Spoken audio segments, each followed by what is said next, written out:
worst place a lady of consequence could find herself. It was a miracle she'd not been attacked. She'd escaped her elder chaperone on 4 occasions. A mere one of those occasions, however, was enough to ruin her. By the time her family refused to allow her attendance at any evening parties or theater events, Elizabeth was already with child. The moment her dresses had to be let out to fit her expanding waist, she was banished to Charlotte's care. The baby cried again, and Charlotte jiggled her in her arms.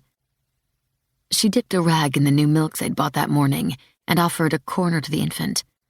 Suckling half air, half milk, the babe soon tired and burped before slumbering. Charlotte placed her awkwardly in a box upon the floor. Elizabeth was sleeping soundly, her blonde hair ropey and sweaty against the pillow. Charlotte draped another blanket across her legs. At least the blood had stopped seeping through the bedding. An hour passed before the doctor thrust open the door. The odor of stale beer entered before him. So he'd not been at home. He'd been at the tavern, and seemed none too pleased to have left it on a cold winter's night.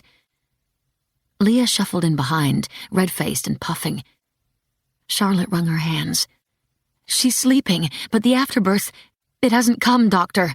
We've done the best we can. Leah has delivered 6 babies in her time, and surely—" "Be silent," he snapped. The doctor was old, older than he'd seemed when she last saw him in town. But his gray eyes were sharp, though reddened from drink. An extra odor of musty hay and burnt tobacco trailed in his wake, mixing with the metallic tang of blood in the room. After removing his cloak, he bent over Elizabeth's sleeping face to touch her cheek, then her neck, with the back of his fingers. He held one wrist in his hand, then the other. "Her afterbirth," Charlotte began, but the doctor straightened. "No need. She's dead as can be, probably before your servant even fetched me. Mercy, can you not tell the living from the dead? What a waste of my drink and dinner. And I had me a decent pork joint at that." Charlotte cried out. She went to Elizabeth's side. Surely she was sleeping. Surely the doctor was wrong. She lifted her cousin's chilled hand to her cheek and found it was stiffening ever so slightly in the cold room. Elizabeth's eyes were opened to tiny slits, but they stared without purpose. Charlotte dropped the hand, aghast at the truth. Elizabeth, curious, bright Elizabeth, wasn't here anymore. "Well, I might as well take a look at the child since I've come all this way," the doctor said. "Bring the child to me." Leah jumped to attention. Later, Charlotte knew, she'd cry over Elizabeth's death while scrubbing out pots behind the cottage. Elizabeth had been clever and merry, even in her confinement, and Leah had adored her for it. Leah bent to lift the sleeping child and handed the bundle gingerly to the doctor. He set the child down on the rough-hewn table by the window, with that fickle moonlight and a pale yellow glow from the oil lamp nearby. As soon as he unwrapped the swaddling, the baby erupted in a shrill cry, and the doctor nodded in approval.